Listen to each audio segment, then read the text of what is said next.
Hello friends, स्वागत है आपका फिर से एक नए वीडियो में। तो फ्रेंड्स, आप यदि किसी भी कम्पिटिटिव एग्ज़ाम का तैयारी कर रहे हैं तो ये वीडियो आपके लिए बहुत ही आवश्यक है और यहाँ से एक क्वेश्चन ज़रूर आएगी। ठीक है, तो जो भी क्वेश्चंस होगा वेरी वेरी इंपॉर्टेंट क्वेश्चन है और पूरे बायोलॉजी का निचोड़ है। ठीक है, और इसमें ये खास टॉपिक जो है हार्मोन से रिलेटेड क्वेश्चंस हैं। ठीक है, जो कि बहुत ही ज़्यादा इम्पोर्टेंट होता है और अक्सर जो है स्टूडेंट का यहाँ से क्वेश्चन गलत हो जाता है। ठीक है, तो चलिए हम लोग पहला क्वेश्चन जो है डिस्कस करते हैं और पूरा डिटेल एक्सप्लेनेशन होगा। ठीक है, जहाँ ज़रूरत होगा वहाँ। ठीक है, तो पहला क्वेश्चन देखिए, निम्नलिखित में से कौन सा हार्मोन अग्नाशय के लैंगरहैंस के आइलेट की बीटा सेल से स्रावित होता है? पहला क्वेश्चन यही है। ठीक है, अब देखिए, आप लोग पढ़ चुके होंगे अग्नाशय के बारे में, पैनक्रियाज के बारे में। ठीक है, तो पैनक्रियाज के बीटा सेल से जो है इंसुलिन स्रावित होता है। ठीक है, तो इसका आंसर तो हो जाएगा ऑप्शन नंबर बी। ठीक है, अब यहाँ पे ग्लूकागोन है, एड्रेनालिन है और एल्डोस्टेरॉन है। ये आंसर नहीं होगा, ऑप्शन नंबर बी हो जाएगा। अब आपको पता है ये हमारे शरीर में ग्लूकोज की मात्रा को इंसुलिन क्या करता है, नियंत्रित करता है, और इंसुलिन की कमी से ही क्या होता है, मधुमेह हो जाता है, डायबिटीज़ होता है। ठीक है, चलिए नेक्स्ट क्वेश्चन की ओर बढ़ते हैं और नेक्स्ट क्वेश्चन है आप मानव हृदय में, यहाँ पे कीने नहीं होगा, कितने चैम्बर्स का बना होता है, यानी कि मानव का हृदय कितने चैम्बर्स का बना होता है। तो आप सभी को पता है मानव का हृदय 4 चैम्बर्स का बना होता है जो है। तो इसका जो आंसर हो जाएगा ऑप्शन नंबर ए हो जाएगा। ठीक है, आप देख ही सकते हैं कहाँ पूछा है। ठीक, आगे देखिए, अगला क्वेश्चन है, फेफड़े में गैसीय विनिमय का स्थल है।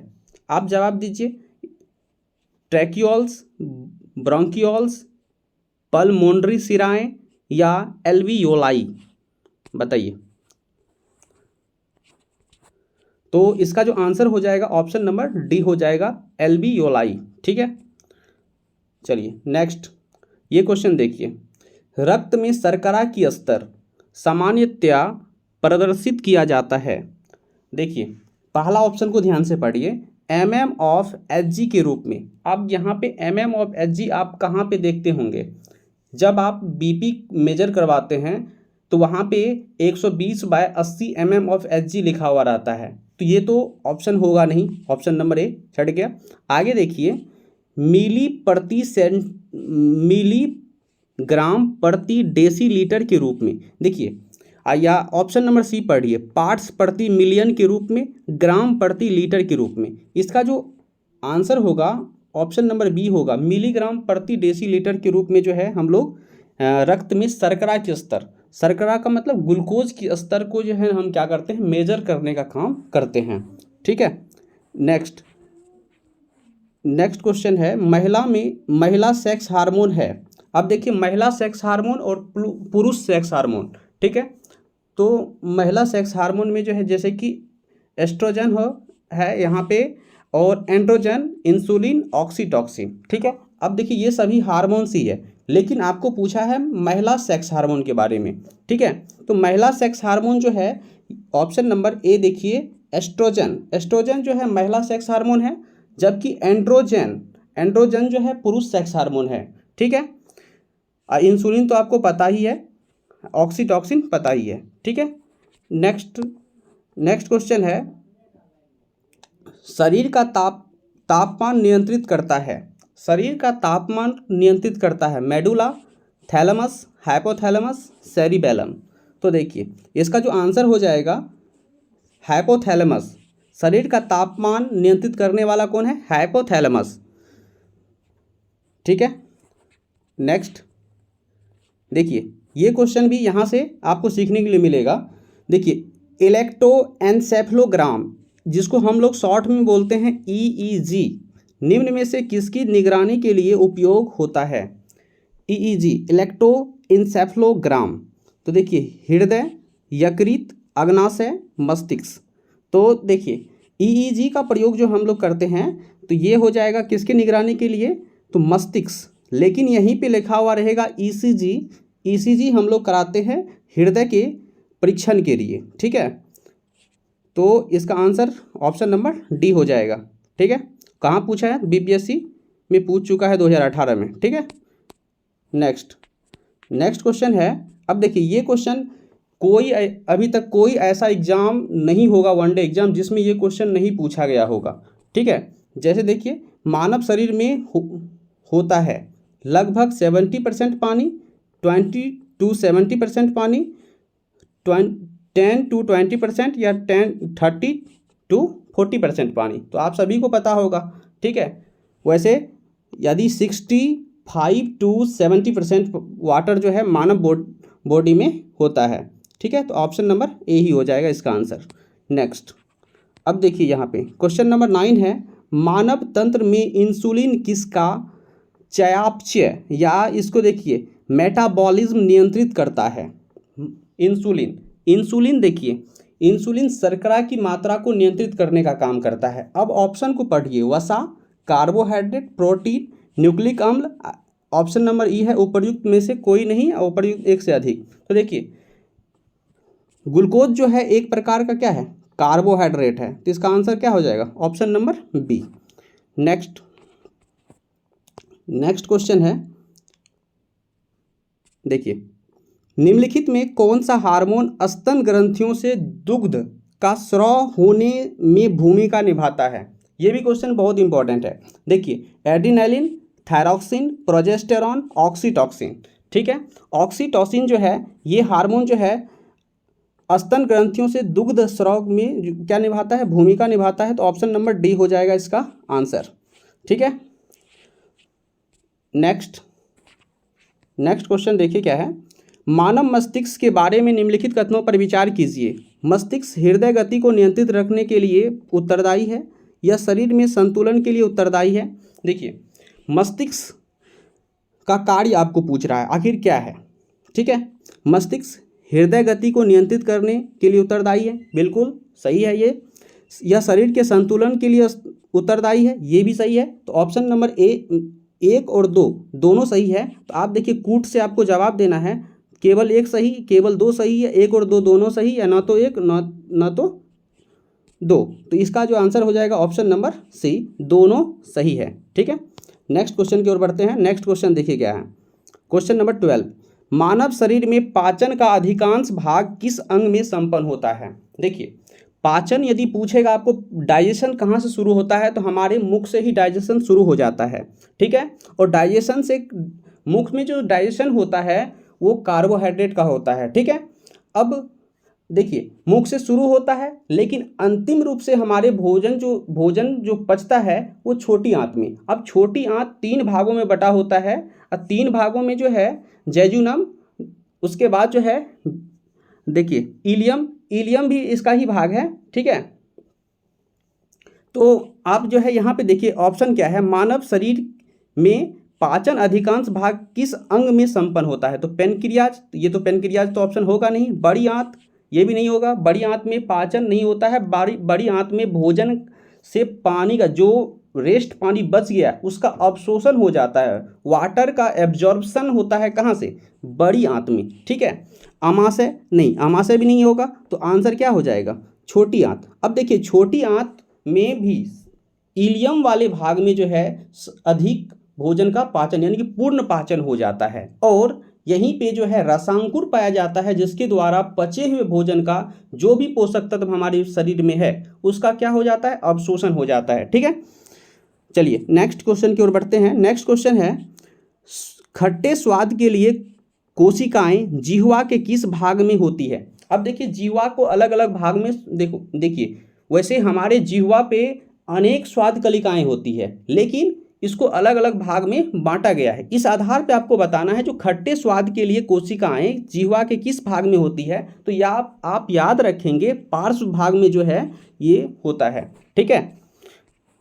नेक्स्ट क्वेश्चन देखिए क्या है, लार निम्न में से किसके पाचन में सहयोग करती है? अब देखिए लार जो है किसके पाचन में सहयोग करती है? तो पहले ये बताइए, लार जो है हमारे मुख में जो है मुख में जो है लार ग्रंथियां पाई जाती है। कितनी जोड़ी ये भी पूछ सकता है, तो 3 जोड़ी लार ग्रंथियां पाई जाती है। और देखिए लार जो है स्टार्च के पाचन में जो है क्या करता है, मदद करने का काम करता है। तो इसका आंसर आप बताइए क्या हो जाएगा, स्टार्च, क्योंकि हमारे मुख में किसका पाचन होता है, स्टार्च, उसी को मंड कहते हैं। ठीक है, चलिए ऑप्शन नंबर ए ही हो जाएगा इसका आंसर। नेक्स्ट क्वेश्चन की ओर बढ़ते हैं, क्वेश्चन नंबर 15। देखिए अब यहाँ पे ये क्वेश्चन समझने वाला है। देखिए पशु प्रोटीन को प्रथम श्रेणी का प्रोटीन माना जाता है क्योंकि यह, अब देखिए बताइए आखिर क्यों पशु प्रोटीन को प्रथम श्रेणी का प्रोटीन क्यों माना जाता है। देखिए ऑप्शन नंबर ए को पढ़िए, आप ऑप्शन को यदि ध्यान से पढ़ लीजिएगा तो आपसे ये क्वेश्चन जो है अपने आप ये बता देगा जो ऑप्शन कौन सा ऑप्शन सही है। अनिवार्य एमिनो अम्ल से भरपूर होता है, बाजार में सस्ता होता है, सुपाच्य होता है, खाने में स्वादिष्ट होता है। देखिए ये खाने में स्वादिष्ट से तो कोई जो है अर्थ ही नहीं बन रहा है, सुपाच्य होता है इससे भी कोई अर्थ नहीं बन रहा है, बाजार में सस्ता होता है इससे भी कोई अर्थ नहीं। तो ऑप्शन नंबर ए ही जो है इसका उचित उत्तर होगा। ठीक है, नेक्स्ट क्वेश्चन की ओर बढ़ते हैं, क्वेश्चन नंबर 16। देखिए एमिनो अम्ल की आवश्यकता किसके संश्लेषण में के लिए होती है। अब देखिए एमिनो अम्ल, आपको पता होगा हमारे शरीर में प्रोटीन को बॉडी बिल्डिंग फूड भी कहा जाता है। जो है प्रोटीन जो बना होता है वो एमिनो अम्ल से बना होता है। तो आप देखिए एमिनो अम्ल की आवश्यकता किसके संश्लेषण के लिए होती है, लिपिड, कार्बोहाइड्रेट, प्रोटीन या एल्केलॉइड। तो देखिए इसका आंसर हो जाएगा ऑप्शन नंबर बी। ठीक है, प्रोटीन। चलिए नेक्स्ट क्वेश्चन की ओर बढ़ते हैं और नेक्स्ट क्वेश्चन है मानव वृक्क के कार्य से संबंधित निम्न कथनों पर विचार कीजिए। देखिए वृक्क को किडनी कहते हैं। किडनी का शेप कैसा होता है, बीन के जैसा होता है। ठीक है, बीन आप लोग जानते होंगे। अब देखिए वृक्क के उत्सर्ग उपनयन के पश्चात स्वच्छ रक्त वृक्कीय धमनी के में वापस जाता है। उसके बाद देखिए बोमेन संपुट से निस्यंदित द्रव लघु नलिकाओं से गुजरता है जहां अधिकांश ग्लूकोज का पुनर्अवशोषण होता है तथा वृक्कीय शिरा में रक्त वापस भेजा जाता है। इस ऑप्शन को आप ध्यान से पढ़िए, वृक्क के कार्य से संबंधित निम्न कथनों पर क्या बोल रहा है, विचार करने के लिए। ठीक है, तो इस ऑप्शन को आप यदि ध्यान से पढ़ेंगे तो देखिए ये दोनों के दोनों जो है आंसर क्या है, ऑप्शन ये सही है। देखिए वृक्क के उत्सर्ग उपनयन, एक मिनट, वृक्क के उत्सर्ग उपनयन के पश्चात स्वच्छ रक्त वृक्कीय धमनी में जो है वापस जाता है, तो ये बात भी सही है। उसके बाद बोमेन संपुट से निस्यंदित, आप यदि नेफ्रॉन का फिगर यदि अच्छे से जानते होंगे नेफ्रॉन की फिगर के बारे में, तो उसमें बोमेन संपुट होता है, एक जो है इस टाइप का शेप होता है, देखिएगा इस टाइप से। ठीक है, यहाँ पे जो है ना इस टाइप से जो है केशिकाएं पाया जाता है। ठीक, चलिए तो देखिए बोमेन संपुट से निस्यंदित द्रव लघु नलिकाओं से गुजरता है, गुजरता है जहां अधिकांश ग्लूकोज का पुनर्अवशोषण होता है तथा वृक्कीय शिरा में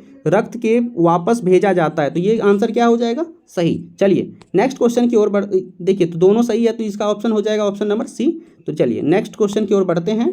अब देखिए यहाँ पे क्या है, मनुष्य शरीर में खून के शुद्धिकरण की प्रक्रिया को कहते हैं। मनुष्य के शरीर में खून की शुद्धिकरण की प्रक्रिया, देखिए हमारे शरीर में जब भोजन प्रवेश, जैसे कि हम लोग भोजन करते हैं, भोजन करने के बाद भोजन का डाइजेशन होता है, छोटी आंत में भोजन पूर्ण पाचन हो जाता है, फिर से जो है भोजन में जो उपयोगी पदार्थ है वो सभी उपयोगी पदार्थ हमारे ब्लड के सहारे शरीर के विभिन्न अंगों के में पहुंचता है, जहां पे अलग अलग कोशिकाओं में पहुंचकर वहां पे ऊर्जा का निर्माण होता है। जब ऊर्जा का निर्माण होता है तो कुछ ऐसे भी पदार्थ का निर्माण होता है जिसका हमारे शरीर को कोई भी उपयोग नहीं है, तो फिर उसको क्या करना है, बाहर भी करना है। तो बाहर कौन लेकर के आएगा, तो ब्लड जो लेके गया वो लेकर के आएगा भी, तो ब्लड अपने से जो है लेकर के आता है और किडनी के सहारे उसके अनावश्यक पदार्थ जैसे कि यूरिया का भी निर्माण ये हो जाता है। यूरिया, अमोनिया, इस नाइट्रोजनी पदार्थ का जो निर्माण होता है उसको जो है किडनी क्या कर देता है, बाहर कर देता है। इस प्रक्रिया को ही डायलिसिस कहते हैं। तो ऑप्शन नंबर ए हो जाएगा इसका आंसर। ठीक है, नेक्स्ट अब देखिए डायस्टेज एंजाइम का स्रोत है, डायस्टेज एंजाइम का स्रोत लार ग्रंथि, अमाशय, यकृत, अग्नाशय। देखिए इसको भी आप डिटेल्स क्या कर सकते हैं। अब देखिए डायस्टेज एंजाइम का स्रोत है, आपको बताना है लार ग्रंथि है या अमाशय है या अग्नाशय है या यकृत है। इसके ऑप्शन को आप यदि ध्यान से पढ़ेंगे तो आपको जो है यहाँ से उत्तर मिल जाएगा, डायस्टेज एंजाइम लार ग्रंथि इसका क्या हो जाएगा आंसर। चलिए आगे की ओर बढ़ते हैं।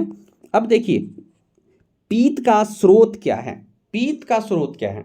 अब देखिए पीत का स्रोत का मतलब आपको पूछ रहा पीत का निर्माण कहाँ से होता है। आपको पता है पीत हमारे भोजन के डाइजेशन के लिए बहुत ही आवश्यक है। यदि मान लीजिए यदि पीत रिलीज ना हो तो फिर प्रॉब्लम हो सकता है, ठीक है, बहुत ज़्यादा।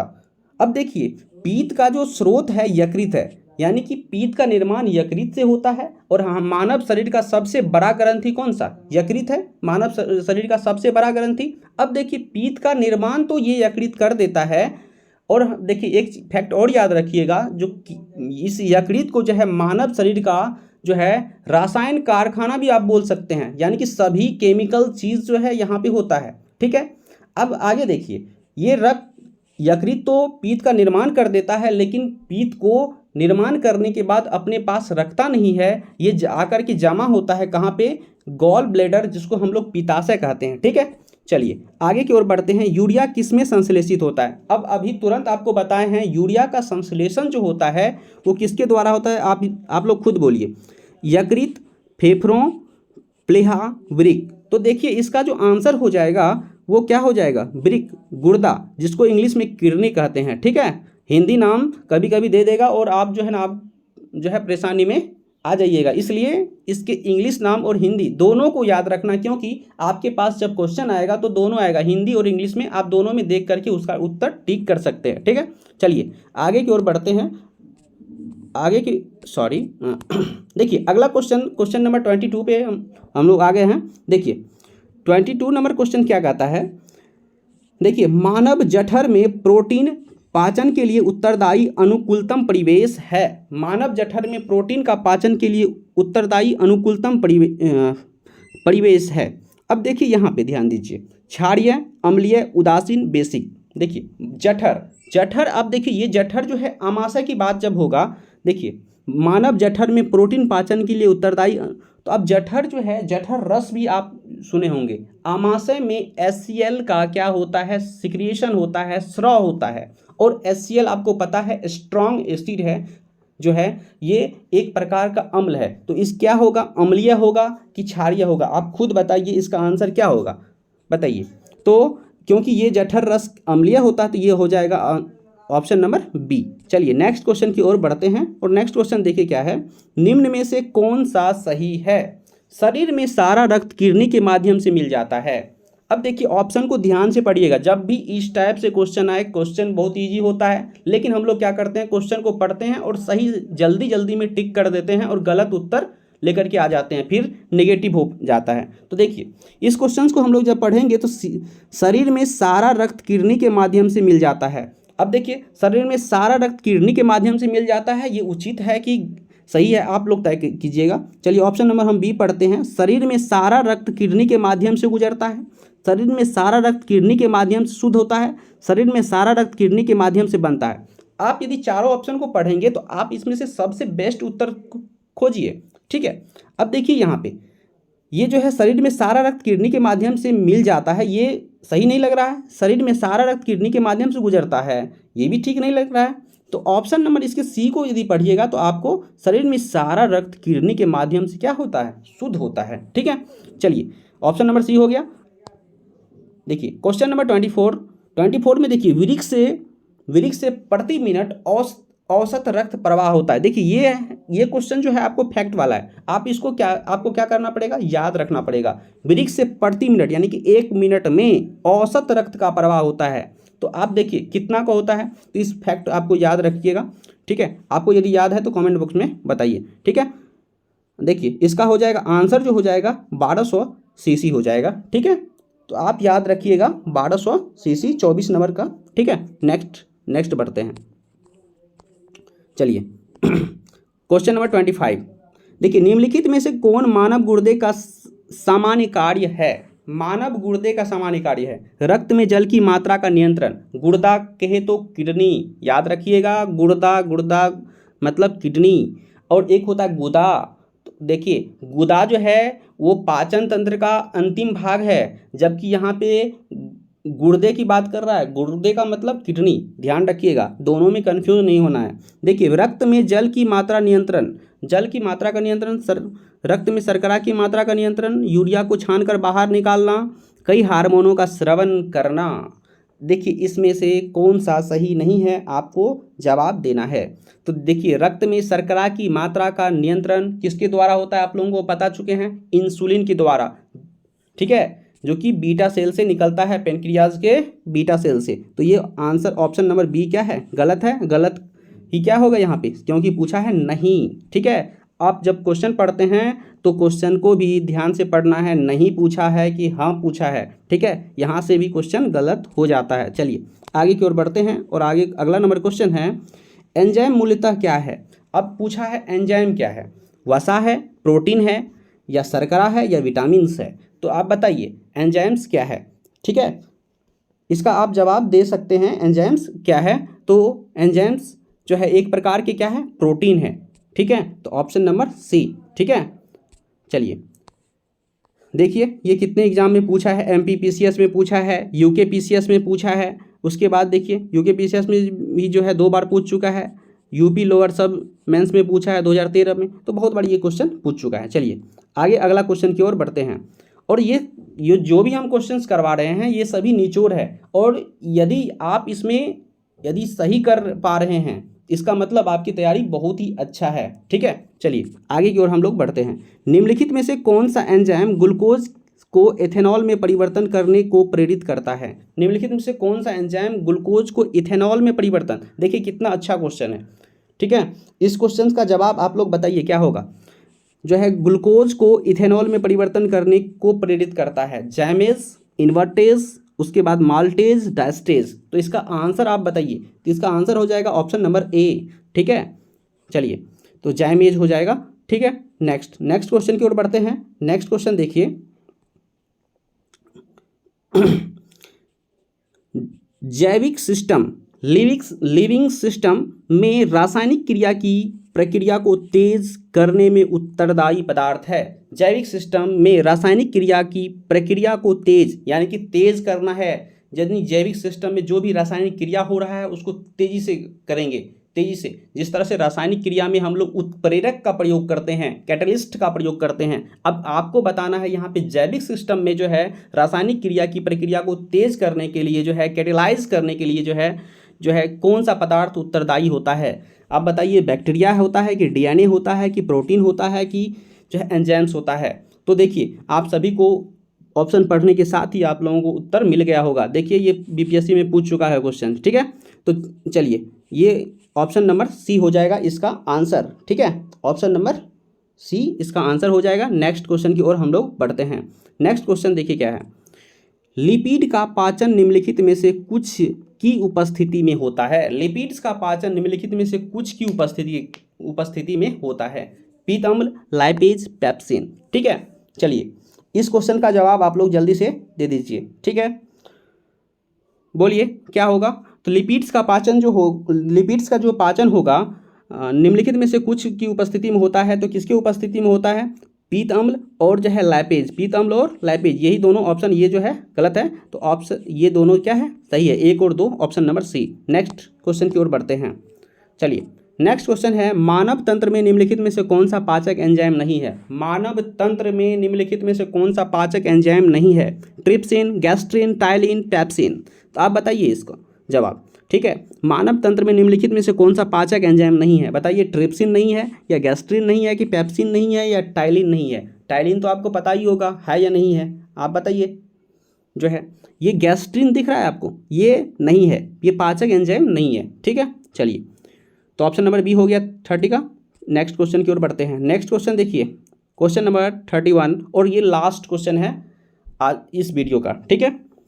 देखिए कथन, अब ये कथन को, ये देखिए क्वेश्चन पहले पूछा क्या है, दिखा देते हैं आपको। देखिए आईएएस की एग्जाम 2005 में पूछा गया क्वेश्चन है, ठीक है। और आपको पता ही है कथन कारक वाला क्वेश्चन पूछा जाता है। अभी जो है ट्रेंड जो है बीपीएससी का भी बन गया, और यहाँ तक कि अभी जो है लेटेस्ट जो है बिहार पुलिस का एग्जाम हुआ उसमें भी जो है आपको ये पूछा गया था, ठीक है। तो इसलिए आप ध्यान देंगे, जो कथन कारक का वेटेज बढ़ते जा रहा है, और आपको कंसेप्ट समझना है, सिर्फ रट्टा नहीं लगाना है किसी क्वेश्चन को, ठीक है। चलिए, हमारे आहार नाल में सभी प्रोटीन का पाचन केवल क्षुद्रांत में होता है। देखिए ये बात क्या बोल रहा है, हमारे आहार नाल में सभी प्रोटीनों का पाचन केवल क्षुद्रांत, क्षुद्रांत का मतलब आप लोगों को क्षुद्रांत जैसे ही सुने होंगे तो आप लोग कंफ्यूज कर गए होंगे, आखिर ये क्षुद्रांत क्या हुआ, बृहद्रांत क्या हुआ। तो क्षुद्रांत जहाँ पे मिल जाएगा इसका मतलब छोटी आंत, स्मॉल इंटेस्टाइन, और बृहद्रांत जहाँ पे मिल जाएगा वहाँ पे बड़ी आंत, लार्ज इंटेस्टाइन की बात कर रहा है। ठीक है, तो अब देखिए ये क्वेश्चन क्या होगा, हमारे आहार नाल में सभी प्रोटीन का पाचन केवल क्षुद्रांत में, ये केवल शब्द लगा करके उत्तर को क्या कर दिया, कथन को गलत कर दिया, केवल नहीं। ठीक है, तो ये कथन इसका क्या है, गलत है। चलिए आगे की ओर बढ़ते और कारण पढ़ते हैं। अग्नाशय से प्रोटीन का पाचन करने वाले एंजाइम को क्षुद्रांत में छोड़ा जाता है। ठीक है, अब देखिए अग्नाशय से प्रोटीन का पाचन करने वाले एंजाइम्स, हाँ अग्नाशय जैसे कि मान लीजिए अग्नाशय पेनक्रियाज से जो पाचक रस निकल के आता है वो छोटी आंत में ही आता है, तो ये कारण बिल्कुल सही है। तो देखिए अब देखिए कथन क्या है, ए गलत है और आर क्या है, सही है। तो ऑप्शन नंबर डी आप लोगों को दिख रहा होगा, ऑप्शन नंबर डी, तो ऑप्शन नंबर डी इसका आंसर हो जाएगा। ठीक है, तो चलिए आज हम लोग इस वीडियो में कितना क्वेश्चन किए, 31 क्वेश्चन किए, और सभी क्वेश्चन अब यदि आपको समझ नहीं आया तो एक बार फिर से देख लीजिए, और सभी क्वेश्चन आपके लिए बहुत ही इंपॉर्टेंट है। ठीक है, और यदि पसंद आया होगा तो लाइक कर दीजिए, नहीं पसंद आया होगा तो डिसलाइक कर दीजिए। ठीक है, और चैनल पे यदि नहीं है तो चैनल को क्या कर लेना है, सब्सक्राइब भी कर लेना है। Thank you for